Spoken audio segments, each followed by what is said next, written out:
وہ معجزوں کا بادشاہ ہے، جب چاہے حالات بدل سکتا ہے۔ وفاداری بہت قیمتی صفت ہے، سستے لوگوں سے اس کی امید نہ رکھیے۔ کسی بھی رشتے میں خوبصورت ہونا معنی نہیں رکھتا، وفادار ہونا اہمیت رکھتا ہے۔ اچھائی کے لیے صرف یہ لازم نہیں کہ لوگوں کے ساتھ سب کچھ اچھا کرتے رہو، اچھائی تو یہ بھی ہے کہ بس کسی کے ساتھ کچھ برا نہ کرو۔ میری ماں نے تو نیکی کے درخت لگائے، یہ آگے آنے والی زندگی میں بہت کام آئیں گے، اس لیے ہر اچھے کام کے بیج پاس رکھا کریں، جہاں موقع ملے چند بیج پھینک دیا کریں، یہ مشکل زندگی کو آسان کرتے ہیں۔ زندگی میں ہمیشہ وہ لوگ پرسکون رہتے ہیں جو پوری نہ ہونے والی خواہشوں سے زیادہ ان نعمتوں پر شکر کرتے ہیں جو انہیں اللہ نے عطا کی ہیں۔ الحمدللہ رب العالمین۔ بہترین لوگ بہترین نیت رکھتے ہیں، جس کی وجہ سے رب ان کے تمام کاموں کو سنوار دیتا ہے، اور جس کام کو رب سنوار دے اسے کوئی کیسے بگاڑ سکتا ہے۔ ہر اذیت کی ایک معینہ مدت ہوتی ہے، جس کے گزر جانے کے بعد نہ تو درد کی شدت پہلے جیسی رہتی ہے اور نہ اسے سہنے والا انسان پہلے جیسا رہتا ہے۔ فجر اور تہجد خاموش نمازیں ہیں، ان میں بہائے گئے آنسو کی پکار صرف اللہ دیکھتا اور سنتا ہے، تب ہی تو ان میں مانگی گئی دعائیں اثر رکھتی ہیں، تب ہی تو ان کو ادا کرنے کے بعد انسان کا دل سکون سے بھر جاتا ہے۔ مصروف زندگی نماز کو مشکل بنا دیتی ہے، لیکن نماز مصروف زندگی کو بھی آسان بنا دیتی ہے۔ محبت اللہ سے ہو تو مزہ دیتی ہے، نہ خوف ہے جدائی کا، نہ خطرہ ہے بے وفائی کا۔ اس اللہ سے ڈرتے رہو جس کی صفات یہ ہے کہ اگر تم بات کرو تو سنتا ہے، اگر دل میں رکھو تو وہ جانتا ہے۔ حضرت علی رضی اللہ عنہ۔ جو شخص تم پر غصہ کرے مگر پھر بھی تعلق ختم نہ کرے، وہ برے وقت میں تمہارا سچا ساتھی ہے۔ حضرت علی رضی اللہ عنہ۔ موت کے بعد تیسرے دن ناخن گر جاتے ہیں، 4 دن بعد بال گل سڑ جاتے ہیں، 5 دن بعد دماغ ختم ہونا شروع ہو جاتا ہے، 6 دن بعد معدہ اور دیگر اجزاء باہر نکل آتے ہیں، 60 دن بعد ہڈیوں کے سوا سب کچھ ختم ہو جاتا ہے۔ غرور، تکبر، نفرت، دولت کی ہوس، دلوں میں بغض، دشمنی، رنجشیں، کینہ، حسد، شہرت، عزت۔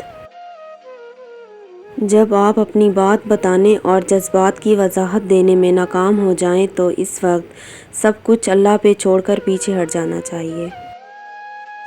ہمیشہ اپنے رب سے پر امید رہو، کیونکہ اس پوری دنیا میں جتنی جلدی رب راضی ہوتا ہے اتنا جلدی کوئی راضی نہیں ہوتا۔ یہ غم اور مصائب ہمیں ہماری اوقات میں رکھنے کے لیے آتے ہیں۔ جب کبھی ہم انا میں اڑنے لگتے ہیں یا جفا میں حد سے بڑھ جاتے ہیں تو یہ ہمیں ہمارے مقام پہ واپس چھوڑنے آ جاتے ہیں۔ 4 بیویوں پہ راضی لوگ 4 بیٹیوں پہ رونے لگتے ہیں۔ کبھی بھی کسی کو تکلیف مت دیں، جانداروں کو دی جانے والی تکلیف یقیناً آپ کی دعاؤں کی قبولیت میں رکاوٹ بھی بن جاتی ہے، اور آخرت میں کا حساب الگ سے دینا ہوگا۔ اے پیغمبر صلی اللہ علیہ وسلم، سورج ڈھلنے کے وقت سے لے کر رات کے اندھیرے تک نماز قائم کرو اور فجر کے وقت قرآن پڑھنے کا اہتمام کرو، بے شک صبح کے قرآن میں فرشتے حاضر ہوتے ہیں۔ میں بہت خوش ہوں کیونکہ مجھے کسی سے کوئی امید نہیں ہے سوائے اللہ تعالیٰ کی ذات سے، وہی میرا رب ہے، وہی میرا سب ہے۔ جب کبھی کسی ضرورت مند کی آواز تمہارے کانوں تک پہنچے تو اللہ کا شکر ادا کیا کرو، کیونکہ اللہ نے اپنے بندے کی مدد کے لیے تمہیں پسند کیا ہے، ورنہ وہ اکیلا ہی کافی ہے سب کے لیے۔ دل میں اترنے کے لیے سیڑھیوں کی نہیں بلکہ اچھے الفاظ اور اچھے اخلاق کی ضرورت ہوتی ہے۔ حسن رضی اللہ عنہ نے فرمایا، انسان کی تباہی 3 چیزوں میں ہے: تکبر، حرص اور حسد۔ معاشرے کے بدترین لوگ وہ ہیں جو کمزور کی غلطی پر شور مچاتے ہیں، طاقتور کی غلطی پر مجرمانہ خاموشی اختیار کرتے ہیں۔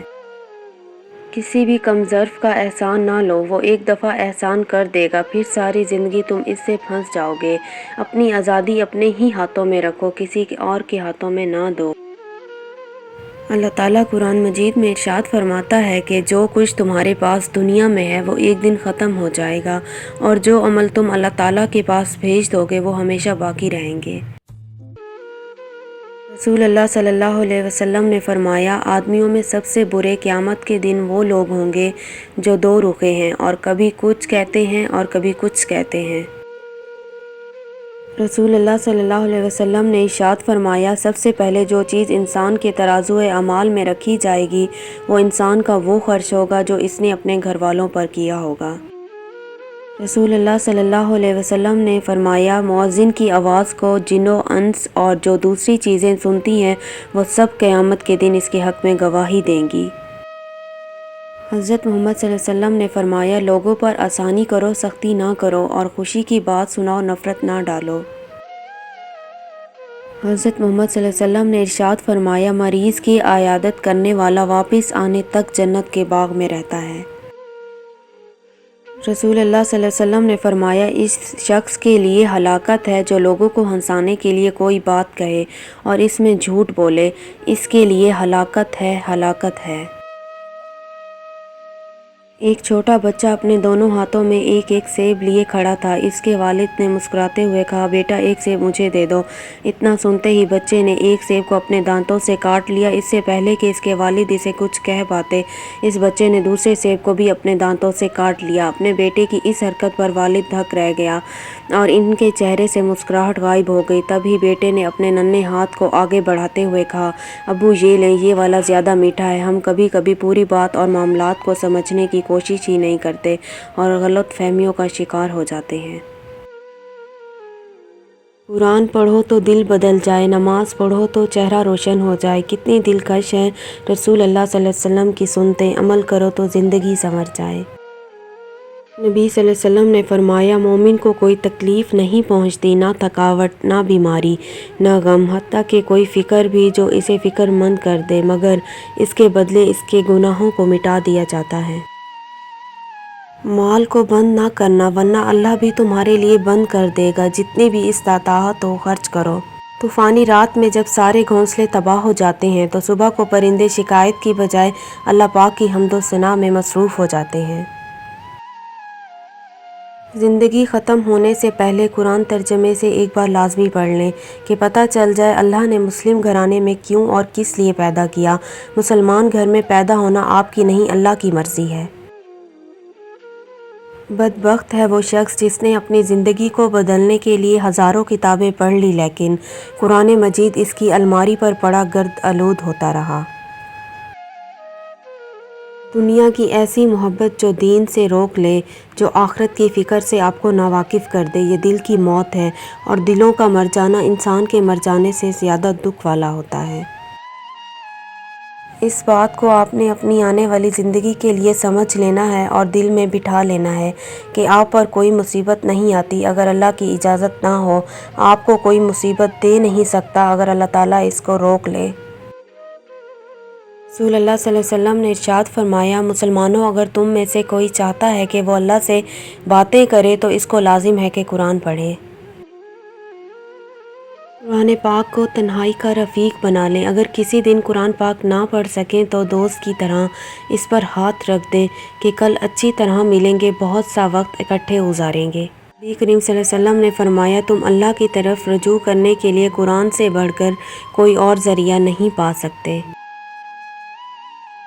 دنیا کی محبت سے اللہ نہیں ملتا، مگر اللہ کی محبت سے دنیا اور جنت دونوں مل جاتی ہیں۔ دل بہت قیمتی ہے، کوشش کیجیے اس میں وہی لوگ رہیں جو رہنے کے قابل ہیں۔ زیادہ سوچو نہیں بلکہ زیادہ سے زیادہ استغفار کرو، کیونکہ مسائل و مشکلات زیادہ سوچنے سے نہیں بلکہ زیادہ استغفار سے آسان ہوتی ہیں۔ مدد کرنا سیکھیے، فائدے کے بغیر ملنا جلنا سیکھیے، مطلب کے بغیر عاجزی سے چلنا سیکھیے، غرور کے بغیر زندگی جینا سیکھیے، دکھاوے کے بغیر۔ میاں بیوی کا رشتہ 3 باتوں کی وجہ سے مضبوط ہوتا ہے۔ پہلی بات اعتبار، دوسری بات محبت، تیسری اور سب سے اہم بات احساس۔ اگر ان تینوں میں سے ایک بات بھی آپ کے رشتے میں نہیں ہے تو یقین مانیے آپ کا رشتہ بالکل کھوکھلا ہے۔